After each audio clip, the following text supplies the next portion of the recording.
لما تيجي تسال اي حد وتقول له مين افضل 3 انديه في اسبانيا هيقول لك ريال مدريد، برشلونه، اتلتيكو مدريد. طب تعرف ان اتلتيكو مدريد فيها لاعب مصري؟ والله زي ما بقول لك كده. اللاعب اللي قدامك ده اسمه محمد رضا، لاعب مصري مغربي اتولد في اسبانيا، مواليد 2007 يعني عنده 18 سنه في الوقت الحالي، طوله 1.70 سم وبيلعب في اتلتيكو مدريد فريق تحت 17 سنه.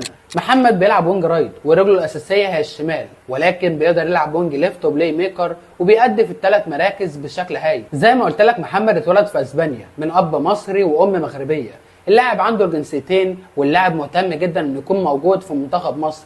مش بس كده، اللاعب كمان مهتم انه يكون موجود في النادي الاهلي. زي ما بقول لك كده، اللاعب لما عرف اني بنتمي للنادي الاهلي، لو في عرض من النادي الاهلي انا احب جدا اكون موجود في النادي الاهلي. بس مش ده المهم دلوقتي. محمد بدأ في نادي المدينه اللي اتولد فيها، اتأسس هناك وفضل فتره كبيره في الفريق ده، ومع بدايه موسم 23 24 انتقل لاتلتيكو مدريد ولعب مع فريق تحت 17 سنه. قدم مستوى هايل، ارقام ممتازه جدا في اول موسم ليه، لانه قدر يسجل 26 هدف وصنع 15 في اول مواسمه مع اتلتيكو مدريد وقتها. اما الموسم الثاني اللي هو الموسم اللي فات قدر يسجل 8 اهداف وصنع 10، وكان برضه بيقدم مردود كويس جدا، وقدر يقدم مردود جيد رغم ان في جاب ما بين الموسم الاول والثاني، ولكن كان لاعب برضه مؤثر مع الفريق وكان بيظهر في اوقات كتير. اخر حاجه وصلت لها مع اللاعب ان هو وكيله بيتواصلوا مع الاتحاد المصري علشان يشوف ازاي ينضم لمنتخب مصر والاوراق المطلوبه، ولكن حتى الان مفيش خطوه ايجابيه. في نفس الوقت المنتخب المغربي حاطط اللاعب ده برضه في حساباته، لان زي ما قلت لك بيحمل الجنسيه المغربيه برضه.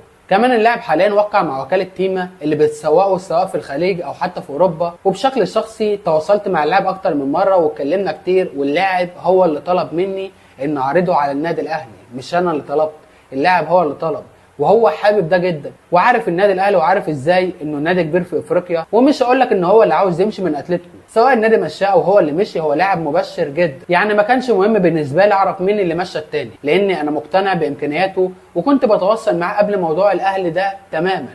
ولكن موضوع الاهلي شجعني جدا ان اتكلم عن اللاعب. محمد جناح سريع وحريف، يمتلك امكانيات فرديه هايله، بيقدر يعدي من 1 و2 و3 عادي جدا، مسدد ممتاز على المرمى ورجله تقيله، واللاعب الاشول لو رجله مظبوطه على الجول بتكون فعلا صعبه جدا على اي حارس. فمحمد جناح حريف، جناح كويس جدا، مسدد هايل برجله الشمال، يمكن اليمين يعني مش جامد جدا فيها، ولكن بيقدر يستخدم رجله الشمال برضه ناحيه الشمال.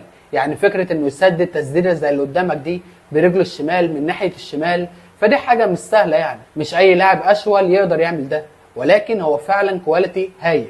بالاضافه انه جيد في الاستلام والتسلم، تحركاته بالكره هايله، بيتحرك في عمق الملعب كتير، مزعج، بيتحرك في كل مكان في الخط الهجومي. فعلا هو مستقبل هايل ومبشر بشكل كبير جدا. فانا بشوف ان لو انضم للاهلي هيقدر يقدم اضافه، على الاقل هيلعب موسم واحد في قطاعات الناشئين، بعد كده يتصعد.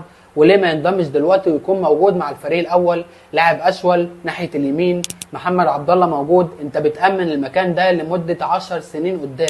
لو ما كانش فيه اهتمام بقى من النادي الاهلي بعد ما ضم محمد شادي اللاعب اللي كان موجود في امريكا، فانا بشوف ان لازم منتخب مصر يفكر في محمد رضا، لانه لاعب فعلا هايل، ولانه مستقبل كبير، ولاننا في المكان ده عندنا نظره كبيره في مركز الوينج رايت، اللاعب الاشول اللي عنده حلول في الدوري المصري بشكل عام. فمحمد رضا لاعب متاسس بشكل هايل، لاعب في نادي كبير زي اتلتيكو مدريد، لاعب هو حابب يكون موجود مع منتخب مصر، فليه متاخرين لحد دلوقتي؟